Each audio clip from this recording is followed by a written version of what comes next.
प्रस्तुत करते हैं SA म्यूजिक। कटनी बगल माँ मैहर रे,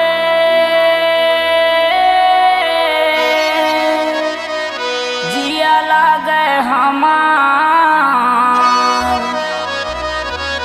मैया पहाड़िया माँ बिराजे।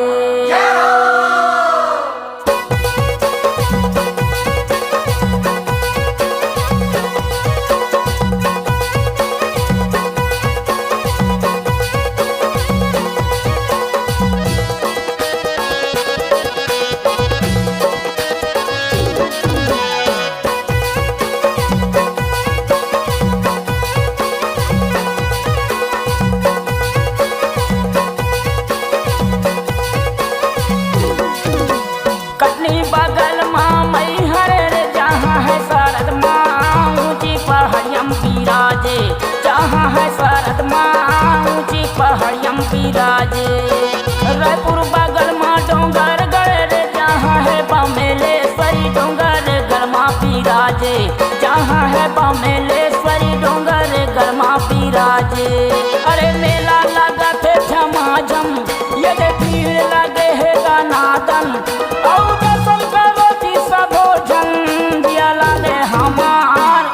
पहाड़ियम बिराजे, जहाँ है शरद माँ ऊँची पहाड़ियम बिराजे।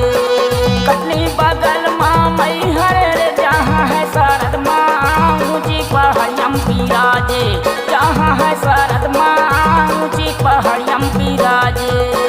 रायपुर बगल माँ डोंगर गढ़ रे, जहाँ है बमेलेश्वरी डोंगर गरमा बिराजे, जहाँ है बमेलेश्वरी डोंगर गरमा बिराजे।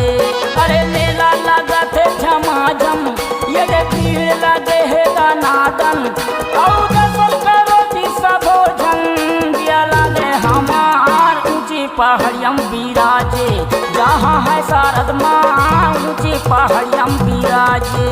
जिया लगे हमार शरद माई बिराजे, जिया लगे हमार ज्वाला माई बिराजे।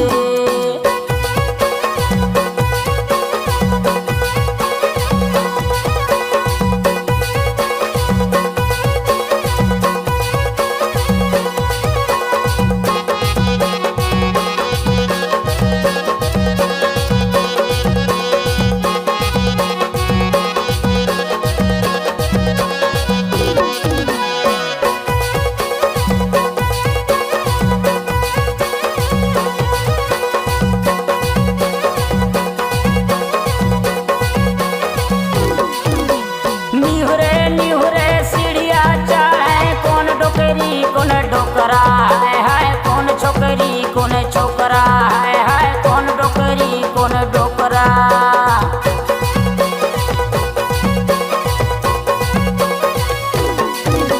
निहुरे निहुरे सीढ़िया चढ़े, कौन डोकरी कौन डोकरा है कौन छोकरी कौन छोकरा है कौन डोकरी कौन डोकरा।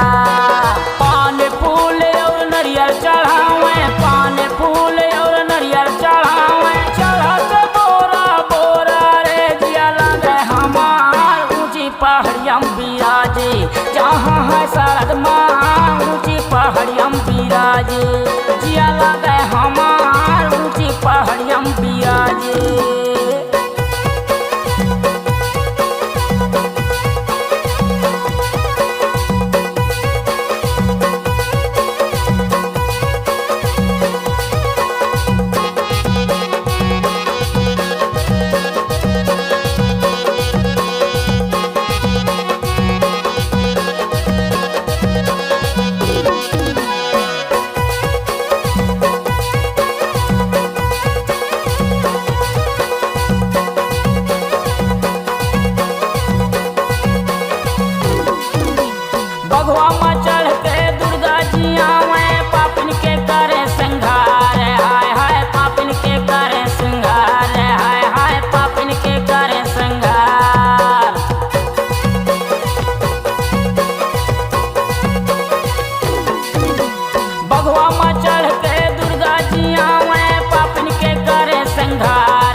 पहाड़ियम विराजे जहाँ है शारद माँ ऊंची पहाड़ियम विराजे जिया लागे हमार ऊंची पहाड़ियम विराजे।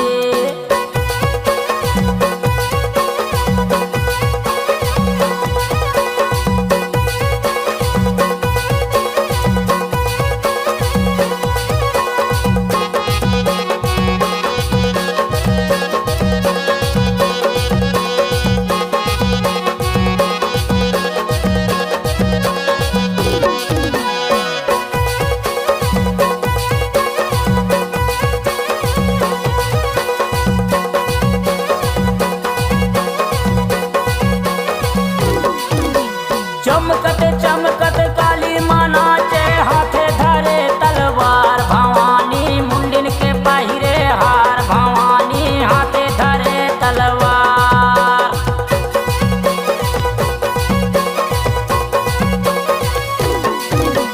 चमकत चमकत काली माँ नाचे हाथे धरे तलवार भवानी मुंडिन के पहिरे हार भवानी हाथे धरे तलवार। रिग बिगी करके सिंगार रिग बिगी करके सिंगार सब बहिन यहाँ आवे हो जिया लगे हमार ऊंची पहाड़ियम विराजे जहाँ है शारद माँ ऊंची पहाड़ियम विराजे जिया लगे हमार ऊंची पहाड़ियम विराजे जहाँ है शारद माँ ऊंची पहाड़ियम विराजे।